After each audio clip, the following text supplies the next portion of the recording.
the Mighty Mo Brewing Center. What do we call this, Casey? Mighty Mo Brewing Company. This is just our brewery right here. There's a brewery. We're in the brewery, and we're enjoying tasty barley to beer treats from the Mighty Mo. So I'm Ed. I'm the president and CEO of the Chamber. I'll start with Lori. Lori, if you want to introduce yourself. Hi, I'm Lori Wickett. I'm the Director of Engagement for Montana Wheat and Barley Committee. Kent Kuffner, Executive Director, Montana Wheat and Barley Committee. And I'm Mitch Conan. I'm a barley producer out on the Fairfield bench. I'm also the president of the National Barley Growers Association. I'm Casey Kingsland, owner, brewer here at Mighty Mo Brewing Company. And online we have a guest. Mark, you want to introduce yourself? Yeah, Mark Black with 49th Parallel, a consulting entity of mine after spending 21 years in the malting industry and 22 years in the grain industry. So I retired about a year and a half ago and went into consulting. And he's joining us from out of state. Thanks for joining us, Mark. So if anyone has any questions about what we're talking about today or like how to make the best beer, this is the group that'll be able to answer that question, I hope. So we'll get started. So let's talk about barley. How much barley is grown in our state? Like if we're driving by, are we able to easily just pick out barley? Like what are we doing with barley growing? Sure, it's a popular cropping choice for the grower, particularly where Mitch is at on the Fairfield bench, commonly known as malt barley capital of the world. Okay. And there are different varieties. Some are feed and some are forage. Certainly a high percent of it is for malting, which is what we want to talk about today. And so our production of barley is somewhat erratic depending on Mother Nature. Irrigation water supplies, a lot of dryland acres. So in general, use 50 million bushels as a rough gauge for our annual production for barley in Montana. And how much beer would 50 million bushels make? Boy, you're putting me on the spot. A lot. A lot of beer. I don't know. I'm not even going to try to do the math and have somebody fact check that, but a lot. Is it half feed and half production, or is it depends on the year? There's a lot of acres that are grown with malting barley. The end goal that it wants to make money, because in general it's going to be higher value when it's malting barley. Sometimes Mother Nature isn't as favorable for the grower, and his production doesn't make malt quality. So year in and year out it changes. Let's use 50-50 for discussion. Half malt, half livestock feed. Okay. I think a lot of it is usually we're producing right around 26 to 28,000 acres of barley in the state of Montana to make that 50 plus million bushels. And it goes up and down. Last year we were down on quite a few acres. This year it looks like we're going to have about a 2.5% bump in those acres. So, and it's hard to quote numbers because they're all over the board from one year to the next, but in most cases, about 70% of the production of barley in Montana goes into the malt industry. Wow. And a lot of it depends on weather and everything else. And the last couple of years, we've seen a lot more go into the feed markets because it was off grade. It didn't make good quality malt barley, so it was going into the feed industry, which is, we're supporting the cattle producers within the state with that barley feed. And but it's a lesser value to us as farmers, so we're always pushing to make good quality barley, actually the best quality barley there is in the whole world. In the nation, yeah, in the whole world. So Is barley a crop that needs to be rotated, or can you continuously grow on the same land? I've got acres on my farm that have been in barley on barley for over 40 years. Does that produce a better product? Well, I mean, the varieties change from year to year. So the companies like Anheuser-Busch or like Molson Coors or some of the other companies or major breweries and whatnot have their own varieties. So that changes, and it's every 4 or 5 years, we usually see a new cycle of varieties come out, just because as they use up that seed stock, it does start to dwindle over time on the productive level of it. And a lot of it is bred with has a lot of genes in it and everything else that fight a lot of the abiotic stresses that we have, whether it's insects or whether it's diseases and stuff like that. So, and over time, everything evolves, so they got to keep upgrading the varieties. Is Okay. basically what they're doing. Mark, were you wanted to add something? No, Mitch clarified it there. It's about 75% malting to feed produced in Montana. And then 20% of that produced is on irrigated ground versus dry land. So hence that's why such a variance in production numbers year over year is because it's there's so much dry land in there.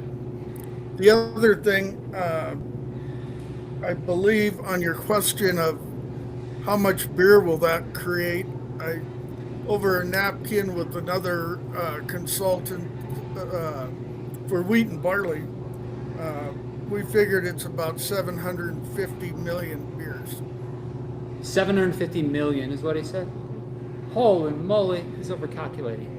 So when you said that, 750 million what? so did he say barrels? Beers. Beers, 750 Oh, beers. million beers. Okay. So that's Butte on St. Patrick's Day. Yeah. Absolutely. Right? Yeah. So Casey, from your standpoint, and I know you mentioned some of the mass producers, but how, with that change in weather, is there consistency in the barley? Like, do you get a consistent product locally here? Yeah, I think so. We do. So we deal a lot with Malt Europe, which is a local maltster, and they're on such a big scale. I think they have the ability to blend different batches from different harvests, so they can create more of a consistent product. And that's what we're looking for when we get it. Is the consistent product. We know that it's going to be the same every time. The same protein, the same moisture content, same quality, and we know that we're getting it fresh from one of the best growing regions in the country, just right here in our back door. So we know that that's going to consistently produce good beer. So what makes Montana so special for being able to produce? Is it the That's- water? Because I think like Coors always says it's the water. Yeah, it's the $1 million question. Part of it is from a marketing side is just God's gift to Montana. Our elevation, our climate, the amount of dryness we have in our climate, funny enough, cures that grain to perfection. And because we have such cold winters, we have less disease and propensity for certain insects that others, say in the Midwest would have. And all of those factors, and including lava rock, all of those factors combined make it a very rare place for barley or wheat or pretty much any of those types of cereal grains that are raised here in Montana. It's the overall environment up here in Montana. Low humidities, cooler nights, Cool nights is a cooler key. days. Okay, Yeah. yeah, so it doesn't. And water is definitely an issue. All right, we've had it. The last week has been great. This week we're making up for the last couple of years. Right. This week. Just so this week. But it is. That's kind of why Fairfield's been monikered as the barley capital of the world over the years, because we got a pocket up there on that irrigated bench that just weather is always conducive to making good quality malt barley. Perfect. Anybody have any questions? Feel free to put them in the chat. I'm looking at Jordan. It looks like there's no questions. So Casey, we were talking before. How many varieties of beer do you make, and are they from the same barley? Is it? So yeah, we have 6 regular beers that we always have on tap, and then we're constantly producing seasonal beers. So as far as beer styles, it's kind of endless. But most of 90% of the barley that I use is just a basic pale malt 2-row barley that's most of it's grown right here in Montana. Some of the specialty malts I have to order in from out of state, but that's just less than usually 10% of the total grain bill. But with our base pale malt here, we can, it's endless as far as the amount of varieties that we can brew. So is it just longer? Like how do you get the different flavor if it's the same barley? Well, so our base grain is the same barley, but it's the specialty malts that kind of add to the complexity and the different mouthfeel and the different, roasted levels and all that. And then there's other things that come into play, as far as yeast and hops and all that. But with all the different barleys varieties available to us, we're able to create a lot of different recipes from that. You even said that you created wine once. You have a barley wine. Well, I was talking about a barley wine, which not to be confused with, a grape fermented. Okay, so it's wine. not the same thing. No, it's just a beer style. So yeah, a barley wine is just a very high alcohol beer made with barley. See, the good news is Lucy doesn't have to run around in a vat and squish all the grapes. Right, It's a good thing. right. So what are the latest trends that you see in the has things changed over the years, or is it kind of just a stable thing? So Montana's been around for a long time. It sounds like we've been growing barley a long time in the state. Are there trends that are making it easier, making it harder? Probably the biggest trend that we've been seeing lately over the last quite a few years is the explosion of the pre-mixed drinks and whatnot, taking a lot of our market share away from beer. Okay. A lot of them flavors, a lot of them tastes have taken a lot of that business away from the beer itself. The brew pubs, when they came in, it was a big thing. That helped the market to begin with, and then all of these new ready-to-drink drinks Like that they seltzers have, and such, yeah. seltzers and whatnot, have taken a lot of that market share away from us. I think it's a fad because I think the last quarter that we saw, we were starting to see a little bit of an uptick coming back into the beer markets, market share, and so I mean that's just a game that we're always playing. Everybody does, because what's the newest, latest thing, and I think beer is still going to be stable.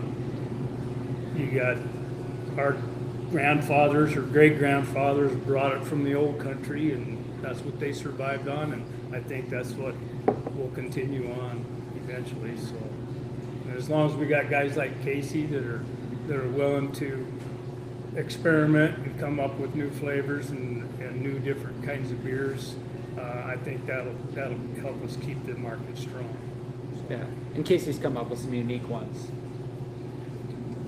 Yeah, we tried to mix it up a little bit. But like one thing I think that beer really does, it just kind of brings everybody together, and especially like on a local level. Everybody can just sit down and have a beer together. It creates more dialogue. It's just more of a community type of beverage.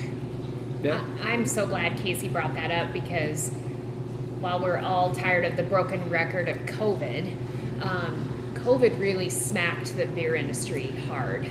And some of that recovery is the basement theory.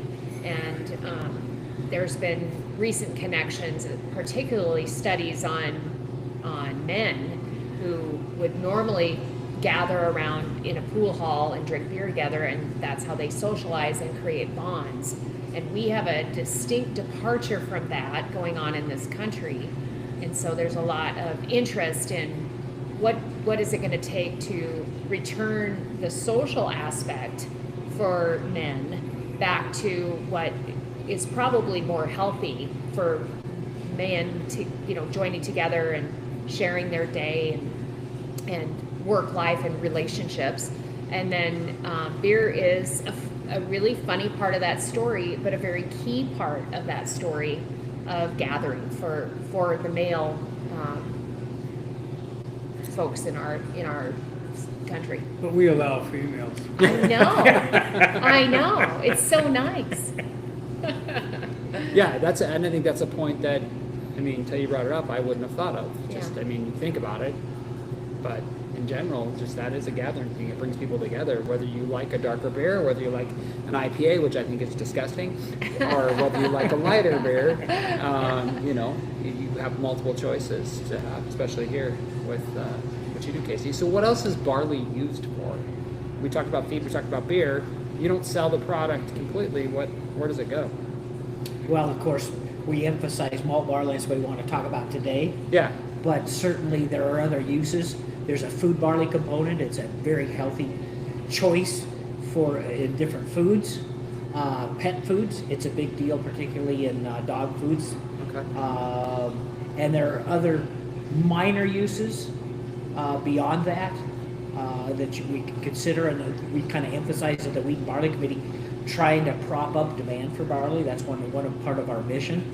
But certainly livestock feed. That's going to be biggest the one. the major take. Whether it's whether we're feeding dairy cattle, beef cattle, other livestock, that certainly consumes a significant portion of the barley. So if we drink more beer, you make more barley because you still got to feed the cows. We just don't want to get rid of our steak if you drink more beer, if you know what I Right. mean, right? That's We still want right. those That's cows right. fed. Yeah, what else are we missing on the whole barley topic? What is it? We talked about the growing, we talked about varieties of beer. Well, What should people know? just the overall economy of the farm sector is barley is a big factor in it. Not just because of beer and everything else, but I mean, you still got equipment manufacturers, you got Yep. equipment out there, you got fertilizer, and you got a few chemicals that we use and stuff like that. So I mean, it's an overall support of the general economy, whether it's in the state or at a national level, even so, even around the world. And then all of the other outlets that we have, whether it's pet food industries starting to come along with some uses for this barley. Barley is a heart healthy product, has been called that, has been proven to be. So we need to have a lot more research into that food component just for human consumption as well, because it is a heart healthy product. It's not that we grow out on the farm. So I think there's a lot of potential out there that just needs to be researched and proven and whatnot. So that's probably one of the things that we're trying to push is to make sure that research is well funded and is brought into the economy at some point in time, because it's another alternative for other things that are out there, so that aren't quite as healthy. So. Yeah. So at Montana State University, they have one of only two, and it's the #1 lab for craft malt.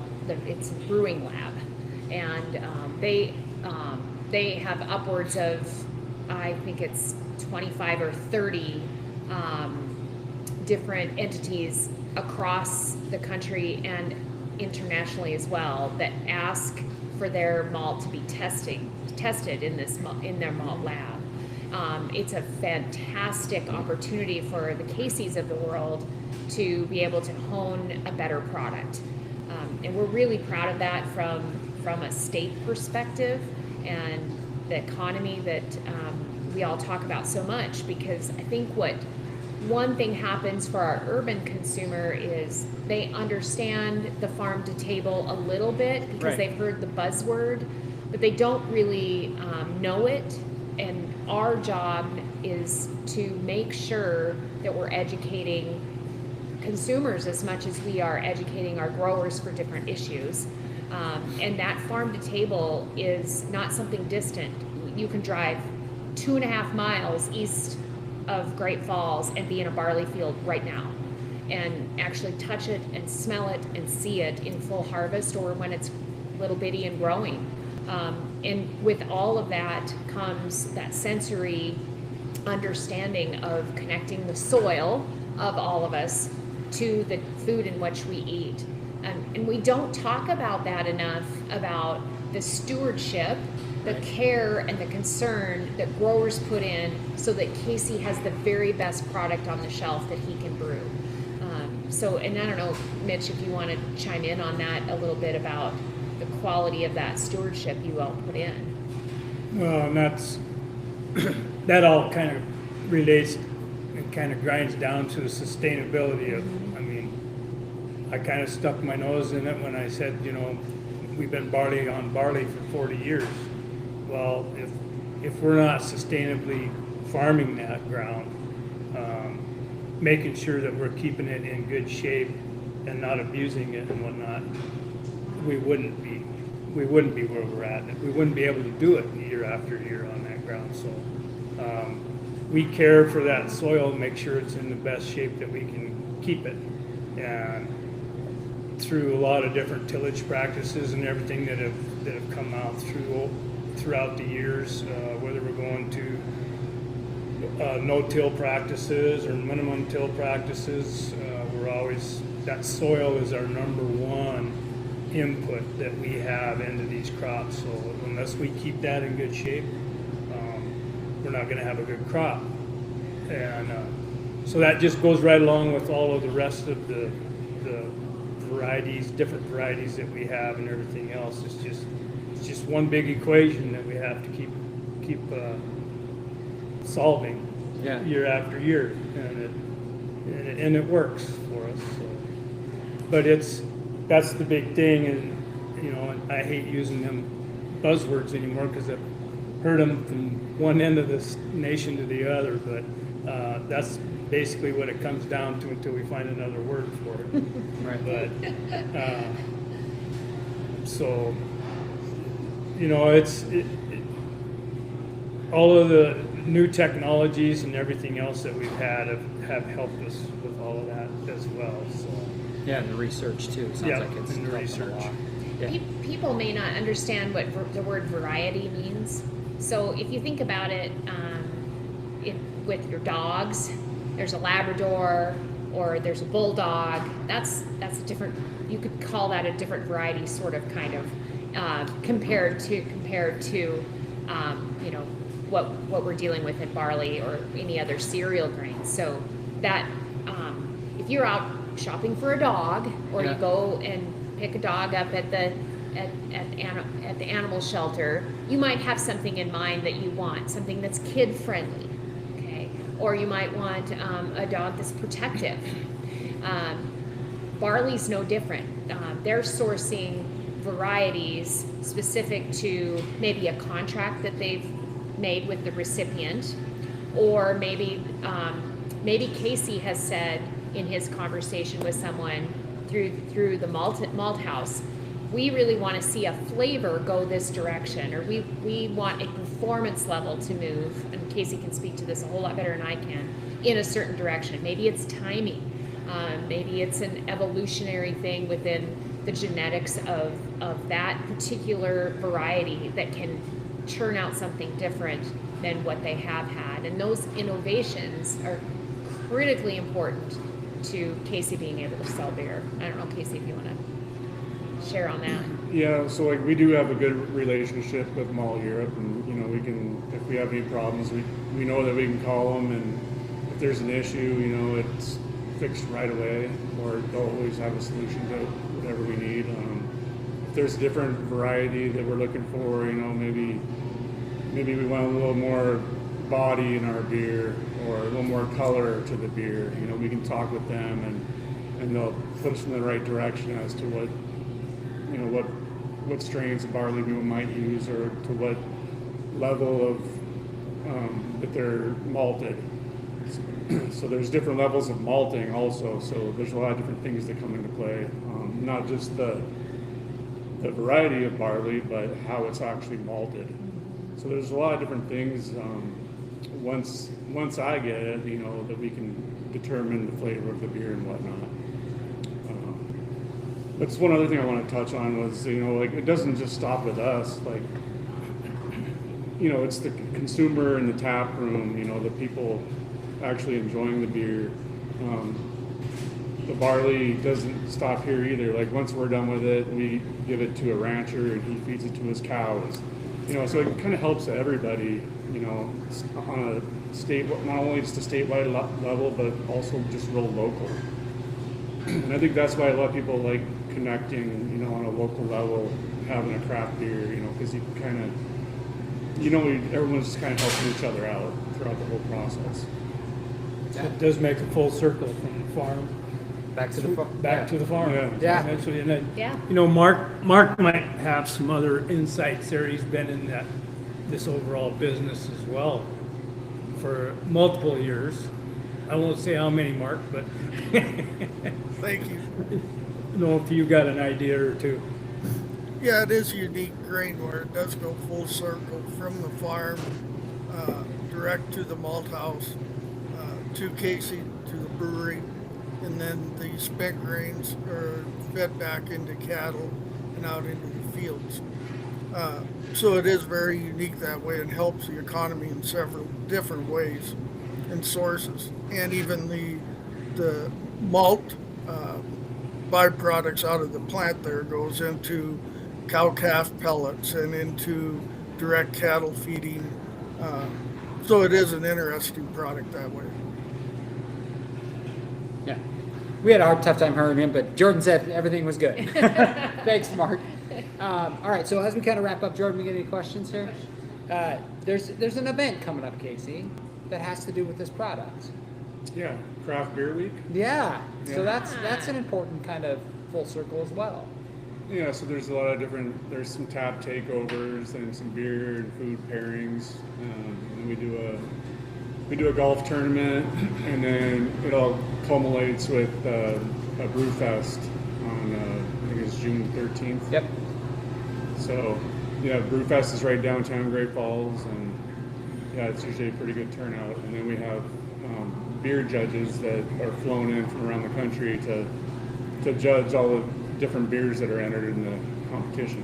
Is it local brewers only, or is it from all over? They're all Montana brewers. Okay. Yep. So we're using Montana products. Yep.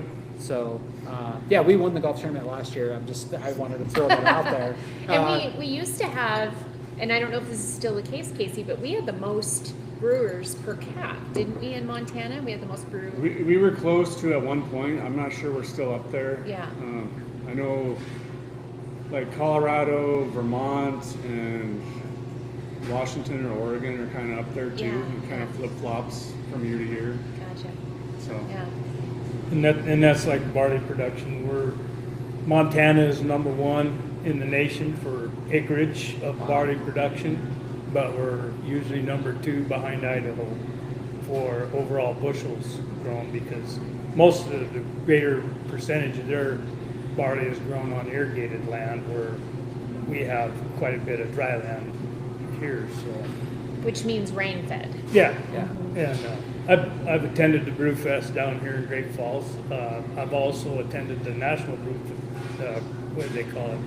The Great American Craft Brewer Conference, the CBC down in Denver, and a few other places, and they always have competitions on the best beer, and that's nationwide. And Montana usually has one or two different tap houses that have won some awards.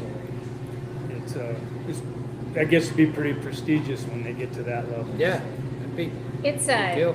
a matter of pride, I think, too, for the state, Yeah. our barley growers. And in Mitch's case, he's our president of our national association. That's a really big deal.